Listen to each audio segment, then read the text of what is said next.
오늘은 믿음의 사람들이란 제목을 가지고 히브리서 3장 3절부터 6절까지 말씀을 좀 나눠봤으면 좋겠습니다. 여러분 명예의 전당이라는 말을 들어보셨을 거예요. 이 명예의 전당은 스포츠나 예술, 특정 분야에서 위대한 업적을 남기는 사람들을 기념하기 위해서 만든 모임, 제도라고 할 수 있습니다. 예를 들어서 모든 야구 선수들의 꿈이 있어요. 모든 야구 선수들의 꿈은 뭘까요?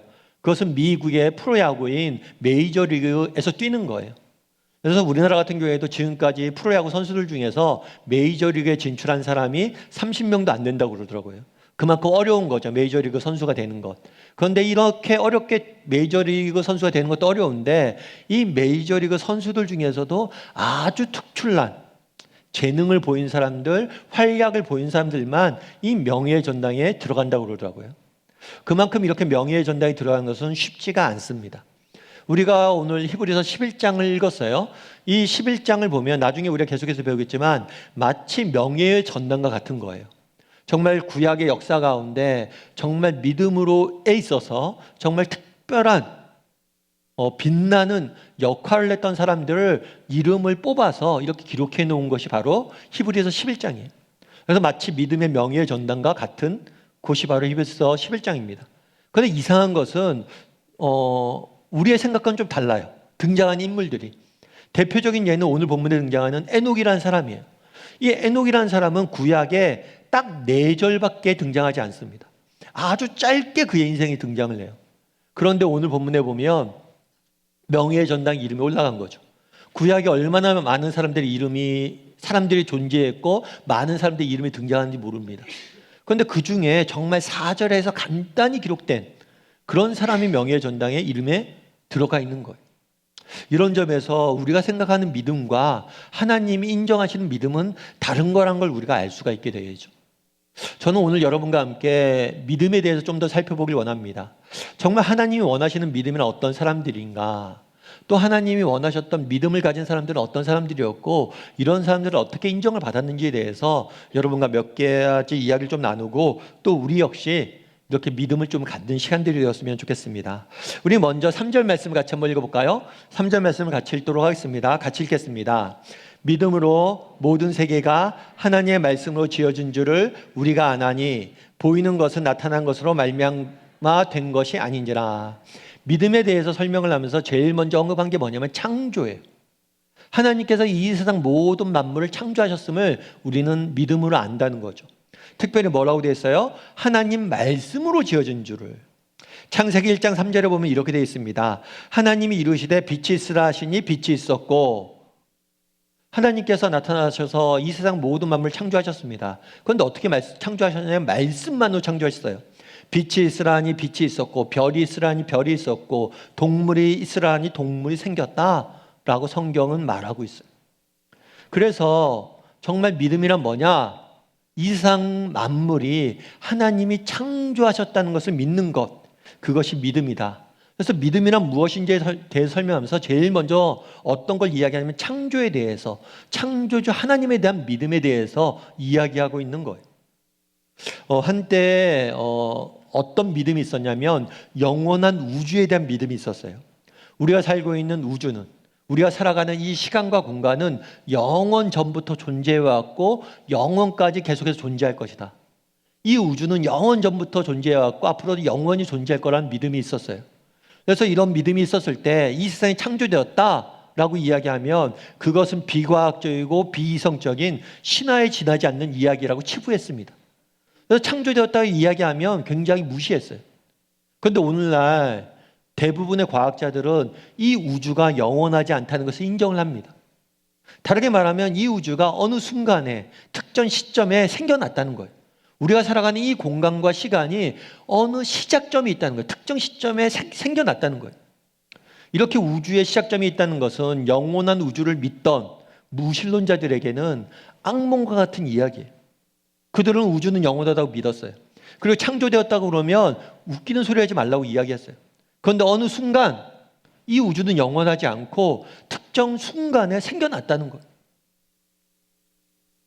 이로 인해서 영원한 믿음에 대한, 우주에 대한 믿음은 깨졌습니다.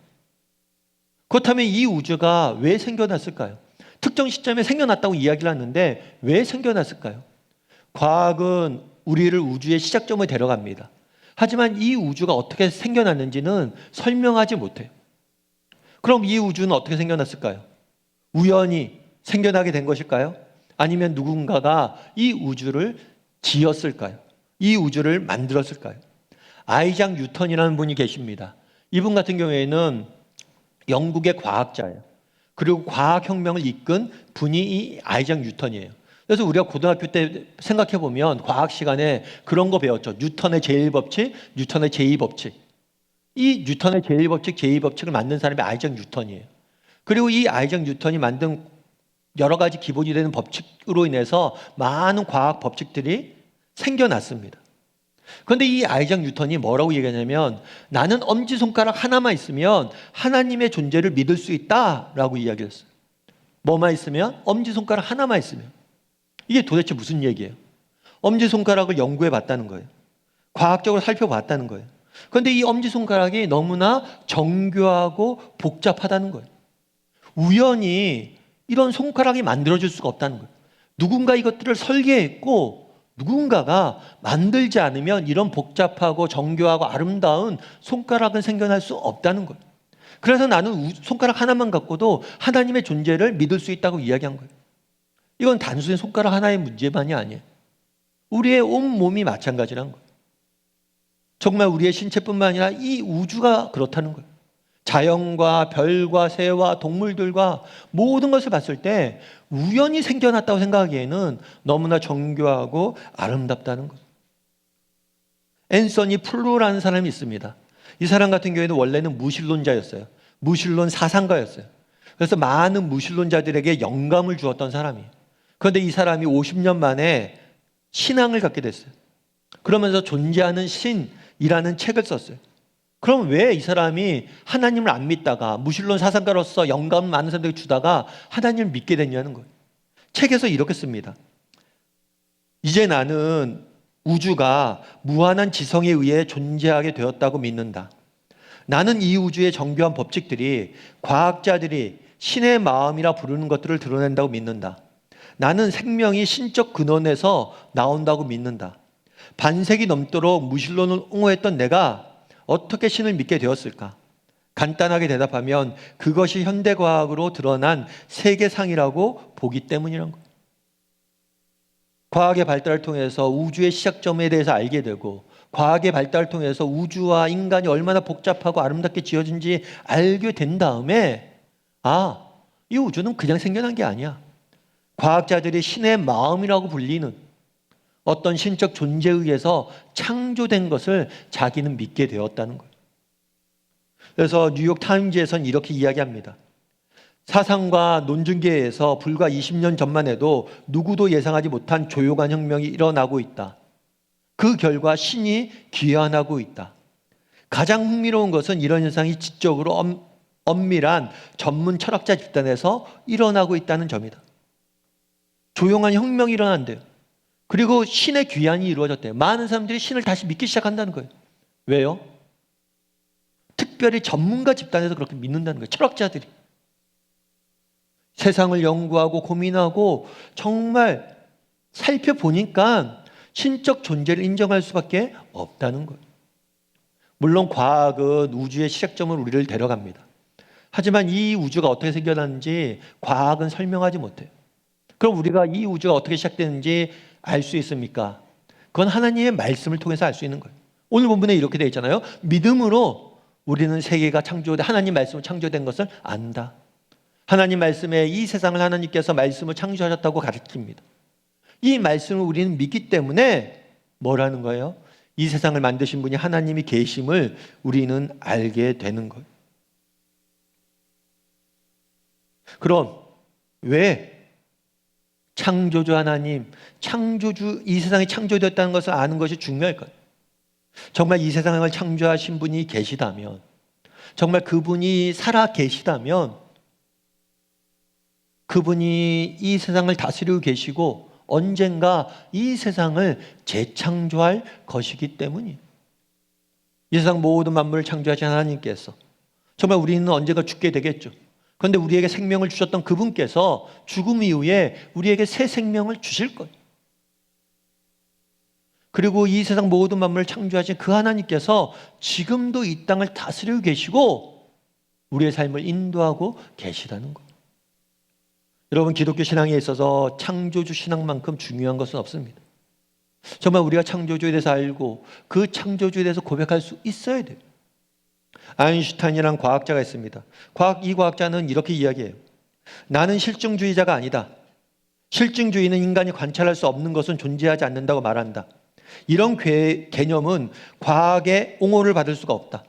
사람들이 관찰 가능한 것과 불가능한 것을 정당한 방법으로 확증하기란 불가능하기 때문이다. 그러면 결국 우리 눈에 보이는 것만 존재한다고 말할 수밖에 없는데 그것은 분명 틀린 말이다.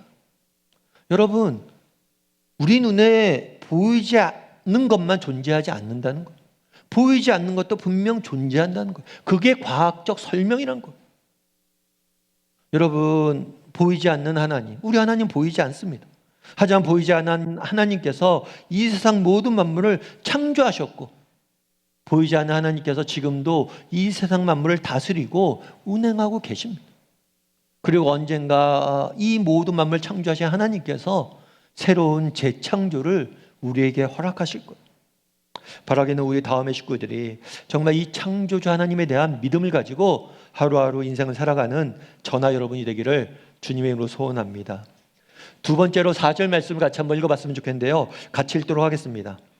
믿음으로 아벨은 가인보다 더 나은 제사를 하나님께 드림으로 의로운 자라 하시는 증거를 얻었으니 하나님이 그 예물에 대하여 증언하심이라.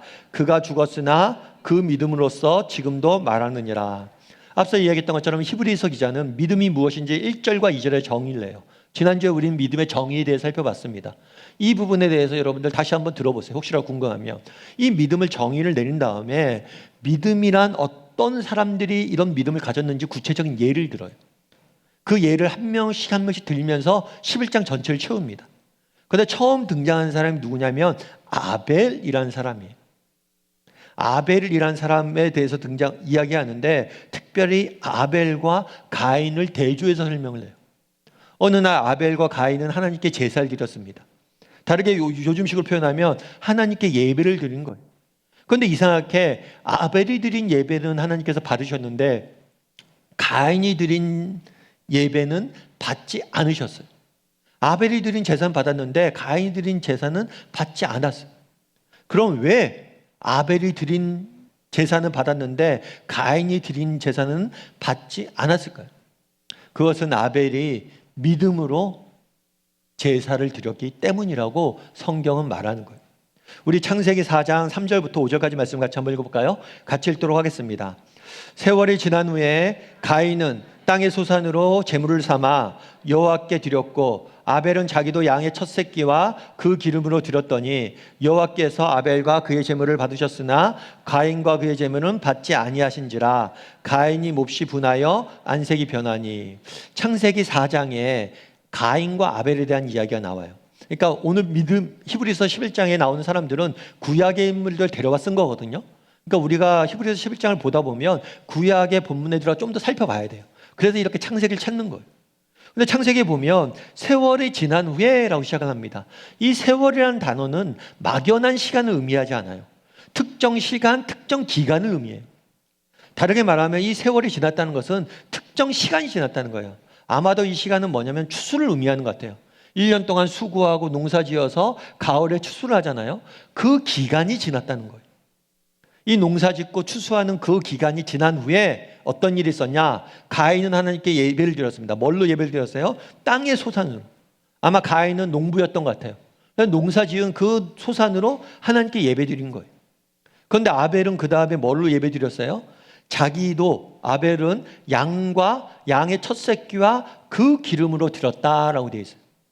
가인은 곡식으로, 아벨은 양 새끼로 제사를 지냈어요. 그런데 가인의 것은 받지 않았고 아벨의 것은 받으셨어요. 그럼 왜 받으셨냐는 거예요. 사실 하나님께서는 농산물을 싫어하시고 양을 좋아하시고 그렇기 때문에 이렇게 받은 게 아니에요. 오늘 본문에 보면 재미있는 표현이 하나 있어요. 그건 뭐냐면 양의 첫 새끼라고 되어 있습니다. 양의 첫 새끼라고 되어 있는데 이 처음 처음이란 단어는 히브리 문화권에서 뭐냐면 전부를 의미해요. 처음이 뭘 의미한다고요? 전부. 왜 처음이 전부를 의미할까요? 여러분, 두 개가 있어요. 2예요, 2. 2는 뭐예요? 1 플러스 1이잖아요. 그래서 2 중에 하나를 빼면 하나가 남아요, 안 남아요? 남아요. 2에서 하나는 전부가 아니에요. 그런데 1, 하나밖에 없어요. 그럼 이걸 드리면 뭘 드린 거예요? 하나에서 하나를 드리면 0이잖아요. 그래서 1은, 첫째는 무조건 전부를 의미해요. 그러니까 첫 번째 걸 드렸다라는 것은 뭐냐면 전부를 드렸다는 의미예요, 성경에서. 뿐만 아니라 기름을 드렸다고 되어 있잖아요. 이 기름은 성경에서는 단순히 기름, 우리가 생각하는 기름을 의미하는 게 아니에요. 이 기름은 가장 소중한 것, 가장 중요한 것이라는 의미예요.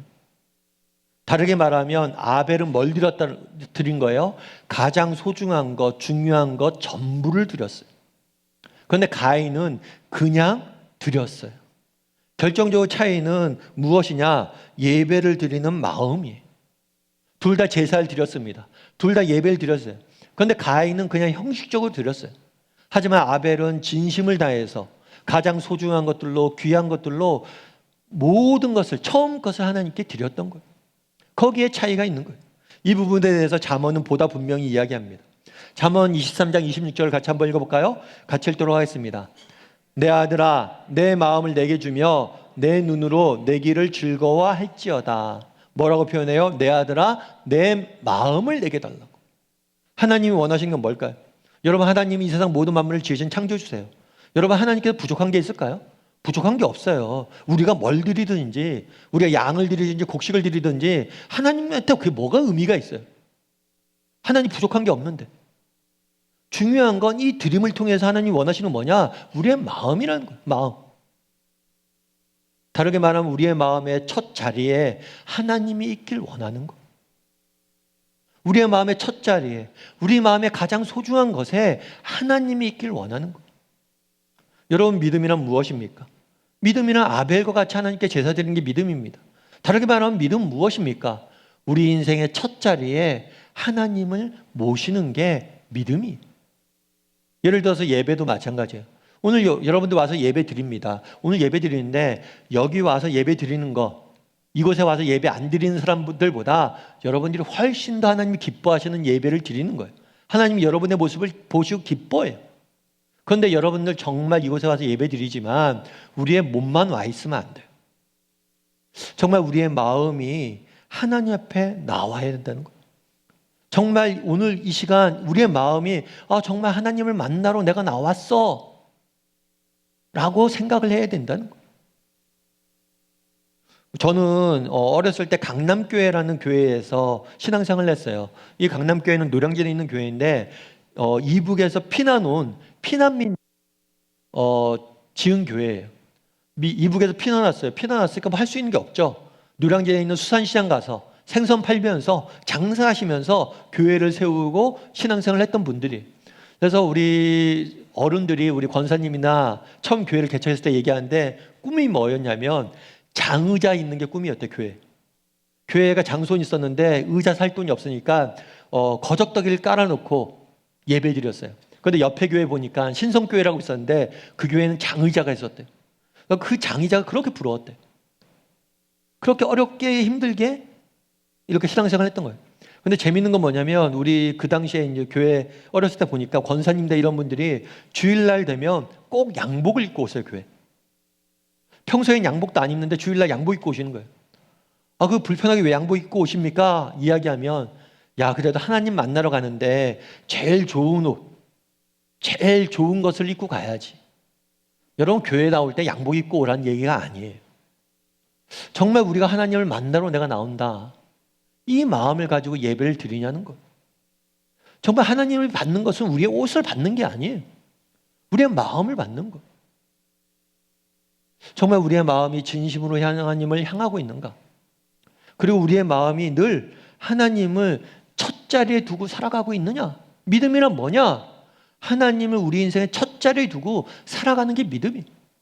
그럼 여러분, 지난 한 주간 여러분들 삶을 돌아보세요. 정말 하나님이 여러분 인생의 첫 자리에 있었습니까? 혹시 우리 인생의 첫 자리에 내가 있지는 않습니까?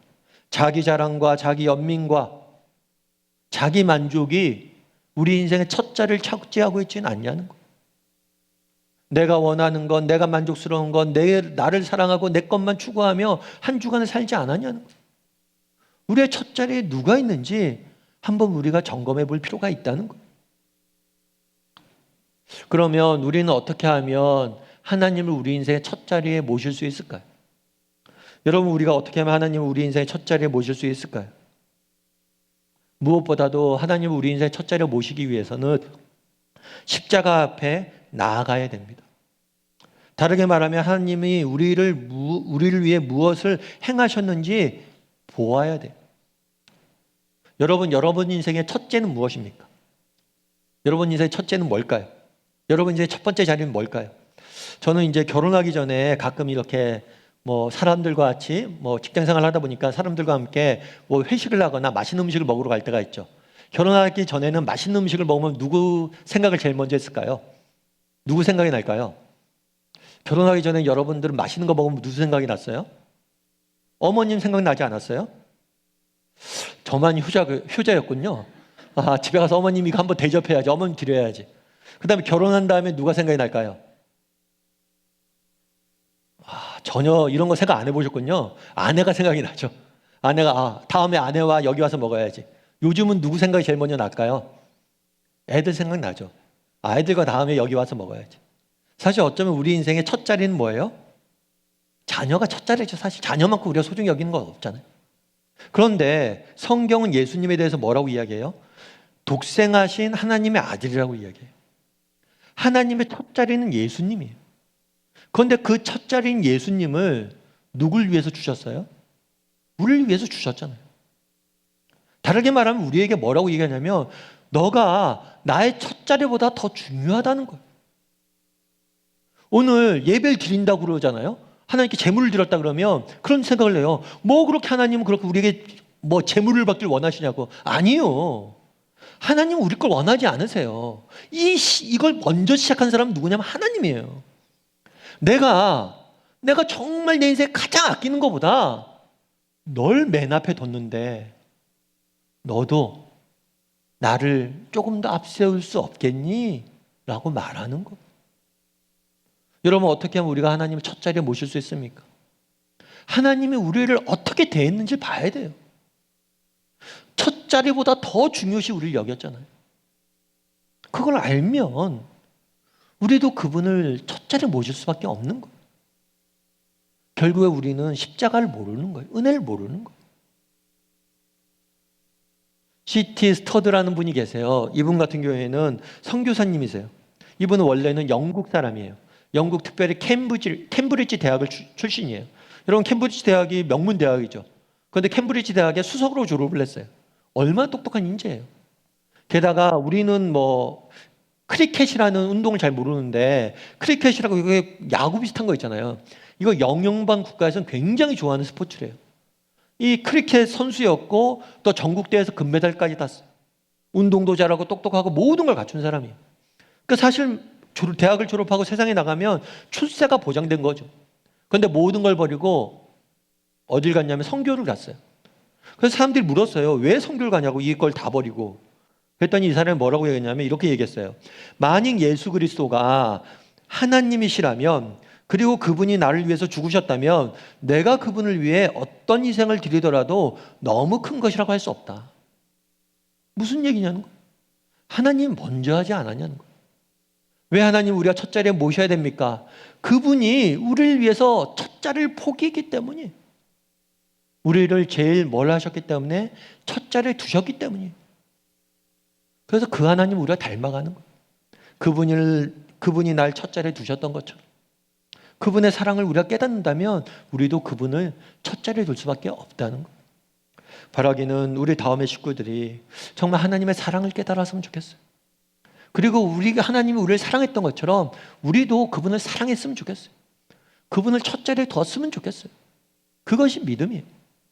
바라기는 우리 다음의 식구들이 하나님을 사랑하고 하나님을 첫 자리에 둘 줄 아는 저나 여러분이 되기를 주님의 이름으로 소원합니다. 그리고 마지막으로 5절 말씀을 같이 한번 읽어볼까요? 같이 읽도록 하겠습니다.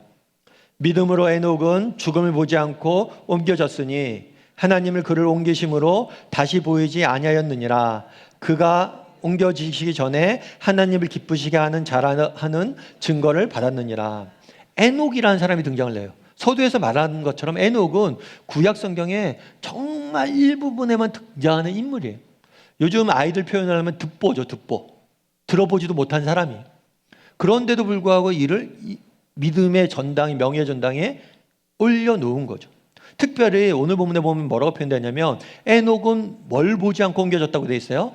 죽음을 보지 않고 옮겨졌다. 구약 성경에 보면 이 땅에서 죽지 않고 하늘나라로 바로 올라간 사람들이 있습니다. 딱 2명밖에 없어요. 한 명은 엘리야고 한 명은 에녹이에요. 엘리야 같은 경우에는 이스라엘의 선지자로서 하나님 앞에 굉장히 많이 쓰임받은 인물이에요. 그가 했던 사역과 그가 어떤 일을 했는지는 구약 성경에 자세히 설명되어 있습니다. 그런데 에녹은 전혀 설명되어 있지 않아요. 아주 짧게만 설명되어 있어요. 그럼에도 불구하고 그는 엘리야와 동급으로 죽음을 보지 않고 하나님께 올라간 그런 사람이에요. 왜요? 그는 하나님에게 증거를 받았다, 인정함을 받았다고 지난주에 배웠죠. 그만큼 그 믿음이 인정을 받았기 때문이에요. 그러면 그가 어떻게 이런 믿음이 인정을 받을 수 있었냐는 거예요. 그럼 우리가 다시 창세기로 한번 가봐야겠죠. 창세기 5장 21절부터 24절, 여기밖에 에녹은 등장하지 않아요.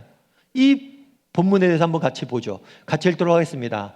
에녹은 65세에 무드셀라를 낳았고 무드셀라를 낳은 후 300년을 하나님과 동행하며 자녀를 낳았으며 그는 365세를 살았더라. 에녹이 하나님과 동행하더니 하나님이 그를 데려가심으로 세상에 있지 아니하였더라. 이 짧은 구절에 에녹의 삶에 대해서 단 한 단어로 반복적으로 설명합니다. 그 단어는 뭐예요? 동행이에요, 동행. 에녹은 하나님과 300년을 동행하며 에녹이 하나님과 동행하더니 동행이에요, 동행.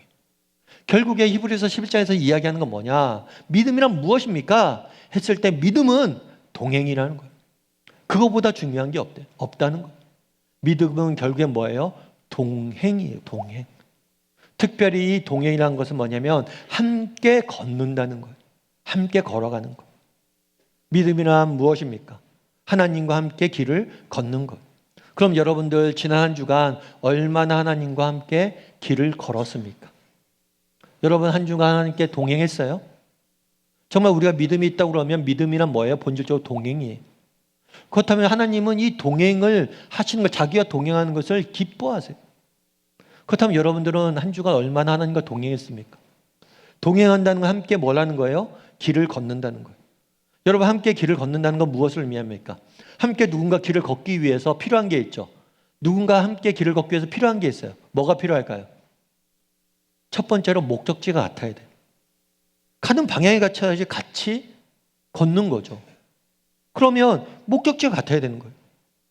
그럼 내가 하나님과 동행한다는 뭐냐면 하나님께서 내 인생을 통해서 이루고자 하는 목적이 뭘까? 하나님께서 내 인생에 바라는 건 뭘까? 이런 것들을 함께 고민해 보는 거예요. 왜요? 동행이랑 함께 걷는 건데 함께 걸으려면 목적지가 같아야 돼요. 뿐만 아니라 동행이란 건 뭐예요? 함께 걷는 거잖아요. 함께 걷는 것은 호흡을 맞추는 거예요. 매 순간순간 함께 걸으면서 서로 묻고 대화하고. 정말 지난 한 주간 여러분 고민해 봤냐는 거예요. 하나님이 나를 향하신 하나님 목적에 대해서 고민도 해보고 순간순간 길을 걸으면서 하나님 이건 어떻게 해야 될까요? 하나님 이런 문제는 어떻게 내가 하는 게 맞을까요? 이렇게 물어봤냐는 거예요. 여러분 정말 우리가 믿음이 있다 그러면 하나님과 동행할 수 있어야 됩니다. 하나님과 동행할 수 있어야 돼요. 여러분 예전에 제가 어떤 사람의 아이의 이야기를 읽었는데요. 아이와 아버지의 이야기를 읽었어요. 이 아이는 태어나면서부터 장애가 있었어요. 그 온몸을 움직이지 못해요. 움직일 수 있는 건 고개밖에 없어요. 고개밖에 없고 말도 제대로 잘 못해요. 그러니까 몸을 움직일 수 없으니까 글도 못 쓰고 아무것도 할 수 없는 거예요. 그래서 간신히 할 수 있는 게 몸밖에 못 움직이니까 입에 이렇게 물건 같은 걸 물어서 컴퓨터 자판을 쳐요. 자판을 쳐서 의사소통을 할 수 있어요. 정말 장애를 갖고 태어난 거예요. 그런데 이 아버지는 이 아이를 사랑했어요. 그래서 이 아이를 최대한 정말 사랑하고 아끼고 키우려고 노력을 했어요. 그런데 이 아이가 어느 날 학교는 갔는데 학교에서 자선 마라톤 대회가 열린 거예요. 그걸 보고 이 아이가 그런 얘기를 한 거예요. 아빠, 나도 저 자선 마라톤 대회에 참석하고 싶어. 사실 걷지도 못하는데, 움직이지 못하는데 어떻게 마라톤 대회를, 자선 달리기 대회를 참석합니까? 그런데 아이가 워낙 하고 싶다니까 아빠가 알았다. 어떻게 했을까요? 아이를 휠체어에 태웠어요. 그러니까 아빠 같이 참석했어요. 여기 휠체어를 끌고 자선 달리기 대회에 참석하려는 거예요.